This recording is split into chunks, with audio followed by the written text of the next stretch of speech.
সময় লিখে রাখে ইতিহাস, আর ইতিহাস তৈরি করে মানুষের কণ্ঠ, প্রতিবাদ আর প্রতিজ্ঞা। এবারও জুলাই এলো, তবে অন্য রূপে। 2024-এর জুলাই আমাদের আবার জাগিয়ে দিল অন্যায়ের বিরুদ্ধে, শোষণের বিরুদ্ধে, দুর্নীতির বিরুদ্ধে এক বজ্রনিনাদ। 2024-এর জুলাইয়ে যখন শহর থেকে গ্রাম, সামাজিক যোগাযোগ মাধ্যম থেকে মাঠে একটাই সুর, আর না, এবার প্রতিরোধ। মানুষ রাস্তায় নামে, হাতে পোস্টার নয়, হৃদয়ে আগুন নিয়ে। প্রিয় শ্রোতা, আমন্ত্রণ জানাচ্ছি ছাত্র জনতার জুলাই আগস্ট 2024-এর গণ অভ্যুত্থানের উপর ভিত্তি করে বিশেষ অনুষ্ঠান রক্তাক্ত জুলাইয়ের দিনলিপি শোনার জন্য।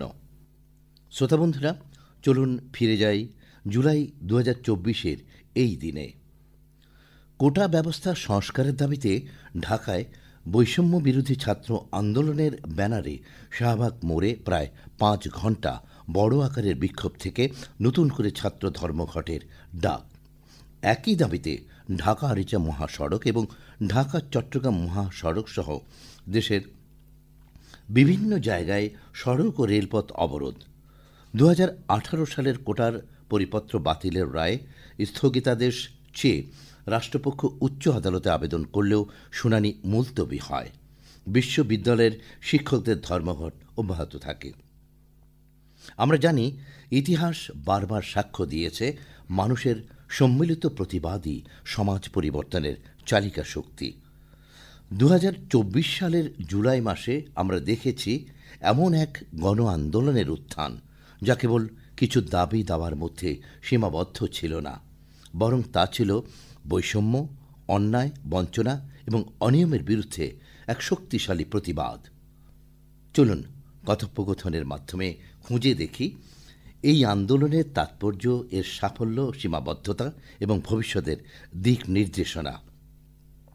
শ্রোতা বন্ধুরা, বৈষম্যহীন বাংলাদেশ প্রতিষ্ঠায় জুলাই গণ আন্দোলনের ভূমিকা বিষয়ে সাক্ষাৎকার দেওয়ার জন্য আজ আমাদের স্টুডিওতে এসেছেন বিশিষ্ট শিক্ষাবিদ ডক্টর শহীদুল হক, সহযোগী অধ্যাপক, যোগাযোগ ও সাংবাদিকতা বিভাগ, চট্টগ্রাম বিশ্ববিদ্যালয়। স্বাগতম আপনাকে। আপনাকেও ধন্যবাদ আমাকে ডাকার জন্য। জুলাই 2024-এর গণ আন্দোলনের মূল প্রেক্ষাপট, এই বিষয়টাই নিয়ে আমরা জানব। এটি কিভাবে শুরু হয়? বাংলাদেশ বেতার চট্টগ্রাম কেন্দ্রের যারা আপনার বিভিন্ন ধরনের ম্যানেজমেন্টে রয়েছেন, আপনাদেরকে ধন্যবাদ জানাচ্ছি এবং একই সাথে ধন্যবাদ জানাচ্ছি দেশের বিভিন্ন প্রান্ত থেকে যারা দর্শক শ্রোতা রয়েছেন। আসলে এখনও আমাদের সবার চোখে ভাসে, কানেও ভাসে সেই আওয়াজগুলো।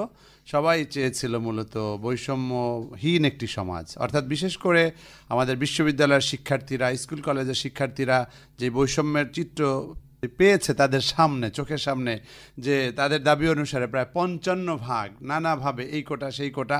তো তাহলে একটা যোগ্য মেধাবী ছাত্র সে কোথায় যাবে? ফার্স্ট ক্লাস ফার্স্ট হয়েও যদি সে চাকরি না পায়, বিভিন্ন ধরনের দুর্বল যারা মেধার দিক দিয়ে তারা যদি এভাবে ঢুকে যায়, এটা মাত্রাতিরিক্ত হওয়ার কারণেই তারা কিন্তু এই দাবি দিয়ে তাদের এই যাত্রা শুরু হয়েছে। প্রেক্ষাপট আসলে ওভাবে কোনো সাজানো কোনো বিষয় নয়, এখানে আমরা কোনো ষড়যন্ত্রের গন্ধ খুঁজে পাবো না, বরং একেবারেই সহজ সরলভাবেই তাদের ব্যথা থেকে, তাদের কষ্ট থেকে, এত শ্রম, এত কষ্ট, তারপরে ভালো রেজাল্ট, তারপরে আয়োজন, কিন্তু শেষ বেলায় বছরের পর বছর অপেক্ষা, এটা ওরা সহ্য করতে পারছিল না। অনেকবার আন্দোলন করেছে, এর আগেও হয়েছে 18-র দিকে, তখনও একটা পর্যায়ে এসে বিভিন্নভাবে সেটা আর আগাতে পারেনি, থেমে যায়। কৌশলী ভূমিকার কারণে তারা আর করতে পারেনি, কিন্তু পরবর্তীতে কিন্তু তারা আবার উঠে দাঁড়িয়েছে, না এভাবে চলতে পারে না। এটাই মূলত প্রেক্ষাপট, যে তারা তাদের সাথে যে আচরণ করা হয়েছিল বিশেষ করে চাকরি ক্ষেত্রে, সেটার জন্যই তারা এটা শুরু করেছে। একটা আন্দোলনে আমরা দেখেছি মূল চালিকা শক্তি হলো স্লোগান, তাই না? সব আন্দোলনে কিন্তু স্লোগানই মেইন। এই আন্দোলনের দাবি এবং স্লোগানগুলোতে আমরা দেখেছি বৈষম্য বিষয়টা, এটি কিভাবে এসছে? ভেরি গুড, আপনি চমৎকার একটি প্রসঙ্গ টেনেছেন।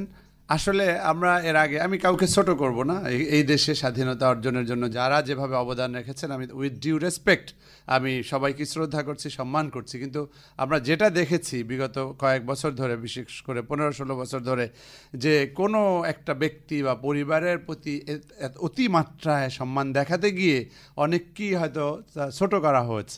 আমি বলছি, আমি ইশারা ইঙ্গিতে বলছি, যেহেতু আমি রেসপেক্টটা বজায় রাখতে চাই সবার প্রতি, সেটা হচ্ছে যে এই রকম হলেই শুধুমাত্র আমি মুক্তিযুদ্ধের পক্ষের লোক, অথবা আমার দল সমর্থন করলেই আমি মুক্তিযুদ্ধ করেছি, অথবা এই বিষয়টা কিন্তু আসলে খুবই দুঃখজনক। এই জন্য তারা বলেছে যে দেশটা কারো বাপের না, অর্থাৎ এটা সবার দেশ, এটা কারো একার কারো সম্পত্তি নয় যে তুমি তার কথা বলে বলে তুমি সবকিছু নিয়ে যাবে, এটা তো হতে পারে না, দুর্নীতির আখড়া বানাবে। হ্যাঁ, খুবই উদ্দীপ্ত করেছে, অর্থাৎ দেশটা কারো বাপের না রে, এটা আমার সবার এ দেশ, আমি এদেশের নাগরিক, আমি ট্যাক্স দেই, আমার কথা দেশ কেন চলবে না? আমার দেশের নাম গণপ্রজাতন্ত্রী বাংলাদেশ, তার মানে প্রজারাই হবে রাজা। কিন্তু আমরা দেখতে পেয়েছি যে না, উল্টো, যারাই ক্ষমতায় যায় তারা রাজা সাজে, প্রজাদেরকে ঠিক প্রজার মতোই আচরণ করে। তো এই রকম আরও অনেক স্লোগান তারা মুখে মুখে দিয়েছে, যেগুলো ওদেরকে উদ্দীপিত করেছে, উজ্জীবিত করেছে। আপনি এক জায়গায় বলেছিলেন যে এর আগে 2018 সালে যে আন্দোলন হয়েছে সেটাকে তারা সফল করতে পারেনি, কিন্তু এই আন্দোলনে নানা শ্রেণী পেশার মানুষকে আমরা দেখেছি যে ওরা একত্রিত করতে পেরেছে। এটি কিভাবে পেরেছে? আমি বিশেষ করে আমি নিজেও বিশ্ববিদ্যালয়ের শিক্ষক হিসাবে এবং অন্যায়ের প্রতিবাদকারী হিসাবে, আমি কোনো অন্ধ কোনো দলের সমর্থক নই, কিন্তু আমি অন্যায়ের প্রতিবাদকারী। আমিও কিন্তু 1 জুলাই থেকে 15 জুলাই পর্যন্ত অবজার্ভ করতেছিলাম, কখনো একটু বিরক্ত হয়েছি, কখনো আবার একটু বোঝার চেষ্টা করেছি, কিন্তু 15 জুলাই কিন্তু আন্দোলনের গতিপথ সম্পূর্ণ পাল্টে দিয়েছে। ঢাকা বিশ্ববিদ্যালয়ে যখন দেখেছি বহিরাগতরা ট্রাকে করে এসে আমার শিক্ষার্থী, বিশ্ববিদ্যালয়ের বৈধ শিক্ষার্থী, তাদেরকে পিটাচ্ছে, তাদের উপরে আঘাত করছে, রক্তাক্ত এই মেয়েদেরকে যখন দেখেছি, আমি ওই রাতে ঘুমাতে পারিনি। এরকম সাধারণ মানুষের রক্তে আগুন লেগে গিয়েছিল। সবাই, ইভেন যারা ওই দলের কর্মী, ওই দলের সমর্থক, তাদের মধ্যে আমি প্রতিবাদ করতে দেখেছি। কারণ মানবিকতা তো সব কিছুর ঊর্ধ্বে, ধর্ম বর্ণ নির্বিশেষে সবাই কিন্তু আসলে এর প্রতিবাদ জানিয়েছে এবং সবাই সোচ্চার হয়েছে। কারণ এটা তো হয় না, আমরা ধর্মের দিক দিয়ে ভিন্ন হতে পারি, চিন্তার দিক দিয়ে ভিন্ন হতে পারি, কিন্তু আমাদের ঐতিহাসিকভাবে কালচারালি আমরা মা বোনদেরকে একটু আলাদাভাবে সম্মান করি। কিন্তু যখন দেখেছি যে আমার একটা বোন সেভাবে আহত হয়েছে, রক্ত ঝরছে, তাকে আবার ব্যঙ্গ বিদ্রুপ করছে, টেনে হেঁচড়ে কাপড়ই করছে, তখন কিন্তু আসলে কেউই এটা মেনে নিতে পারেনি। কেউ আমরা ধর্মের দিকে তাকাতে যাইনি, অথবা কোন দলে সেটা তাকাতে যায়নি, আমরা কিন্তু প্রতিবাদ করেছি। এই আন্দোলনে মানুষের অনেক আকাঙ্ক্ষা ছিল, তাই না? আকাঙ্ক্ষার পরিপ্রেক্ষিতে আন্দোলনটা বেগবান হয়েছে। তো এই আন্দোলনে আমাদের স্থায়ী এবং সাময়িক কি কি অর্জন আছে বলে আপনি মনে করেন? অনেক চমৎকার একটি প্রশ্ন আপনি তুলেছেন। সেটা হচ্ছে যে কোনো আন্দোলন, যে কোনো বিপ্লব সফল হওয়ার জন্য তার অনেকগুলো বৈশিষ্ট্য দরকার। আমরা অবশ্যই মনে করি যে তাদের প্রাথমিকভাবে তারা সফল হয়েছে, অর্থাৎ তারা যেই স্বৈরাচারী মনোভাবের যেই শাসক গোষ্ঠী ছিল তাদেরকে তাড়াতে পেরেছে, ফ্যাসিবাদী যেই শক্তি ছিল তাদেরকে তাড়াতে পেরেছে। সকল মানুষের আকাঙ্ক্ষা ছিল এবং সবাই প্রতিবাদী ছিল। আমি আগেও বলেছি, ধর্ম বর্ণ নির্বিশেষে মানুষ এই টর্চারটা সহ্য করতে পারছিল না, এই জুলুমটা সহ্য করতে পারছিল না। সেটা তাদের তাৎক্ষণিকভাবে এটা অর্জন, এবং এর দ্বারা মানুষ একটু হলেও মুক্তভাবে শ্বাস নেওয়ার সুযোগ পেয়েছে। কিন্তু দীর্ঘমেয়াদে অর্জনের ক্ষেত্রে আমার দৃষ্টিতে যেটা ঘাটতি, সেটা হচ্ছে শিক্ষার্থীরাও আসলে বুঝে উঠতে পারেনি যে এত দ্রুতই একটা সাফল্যের দিকে যাবে। একটা বিপ্লব কিন্তু বছরের পর বছরও লেগে যায় অনেক সময়, কিন্তু এদেরটা ওই অর্থে কোনো সংগঠিত কোনো ছিল না প্রাথমিকভাবে। যখন তাড়াহুড়া করে যখন দেখা গেল যে মুহূর্তেই সব কিছু চেঞ্জ হয়ে গেছে, এর কারণ হচ্ছে তারা আসলে ওইভাবে রেডি ছিল না। আজকে তারা যদি ওইভাবে পরিপূর্ণভাবে রেডি থাকতো, অথবা তারা বিপ্লবী একটা সরকার গঠন করতে পারতো, তখন হয়তো এখন যেই ঝামেলাগুলো দেখি আমরা মাঝে মাঝে, টানাটানি, এটা হবে কি না, ওটা হবে, কাকে ডাকবো কি কাকে ডাকবো না, এগুলো আর হতো না। এটা আমার কাছে মনে হয় যে এটা একটা ব্যর্থতা অথবা দুর্বলতা। ব্যর্থতা বলবো না, আর এই তরুণ সমাজ এত বড় আন্দোলন তো তারা আগে করেনি, কোনো নির্দিষ্ট দলের না, না বিএনপি না জামাত, কোনো পার্টিকুলার দল ক্লেম করতে পারবে না যেটা আমার সম্পদ, এটা জাতীয় সম্পদ, সবাই মিলিয়ে এটা করেছে। তো এই দিক দিয়ে আমি মনে করি হ্যাঁ, তারপরেও যেটা অর্জন সেটা হচ্ছে মানুষের মধ্যে প্রতিবাদের একটা অভ্যাস। আপনি দেখবেন এখন 10 টাকার ভাড়া 20 টাকা যে কেউই প্রতিবাদ করবে। পুলিশ এখন চাঁদা সহজে কিন্তু নিতে পারে না, ট্রাফিক পুলিশরা, যেটা অনেক সময় আমাদের হ্যাঁ, রিকশাওয়ালাও প্রতিবাদ করে যে কি আপনি কেনই করতেছেন। তো এই যে প্রতিবাদ করার একটা ক্ষমতা যেটা হারিয়ে ফেলেছিলাম আমরা দীর্ঘদিন, সেটা আমরা ফিরে পেয়েছি। আর আমার সুপারিশ হচ্ছে যে এই অবস্থাটা আমরা যেন তাদেরকে হেয় না করি, তাদের এই যে দুর্বলতা বা এই যে গ্যাপ যেটা আছে, এটাকে উপলক্ষ করে তাদেরকে ছোট না করি। কারণ এখনও কিন্তু ষড়যন্ত্র থেমে নাই। তাদের অনৈক্য দেখলেই আমরা যেন তাদের আঙ্গুল ইশারা না করি। এই ষড়যন্ত্রের পিছনে আরও বড় শক্তি থাকতে পারে তাদেরকে ডিভিশন ক্রিয়েট করার জন্য। কারণ অনৈক্য হলেই আবার ফিরে আসতে পারে এই অশুভ শক্তি সব সময় শুভর পিছনে লেগেই থাকে। কিভাবে শুভকে তাড়িয়ে দেওয়া যায়। অতএব এটা খুব কেয়ারফুল থাকতে হবে এবং ইউনিটিটা আমাদের ধরে রাখতে হবে। আমি আগেও বলেছি, কোনো নির্দিষ্ট দলের যেহেতু এই অর্জন নয়, সবাই মিলেই আমরা এটাকে ধরে রাখবো। বৈষম্যহীন বাংলাদেশের পথে এই আন্দোলন ভবিষ্যতে আমাদের কি বার্তা দেয়? ভবিষ্যৎ বার্তা দেয় আর কোনো জুলুমবাজি চলবে না, কোনো ধরনের অন্যায় অত্যাচার চলবে না, আপনি গায়ের জোরে যা খুশি তাই করতে পারবেন না।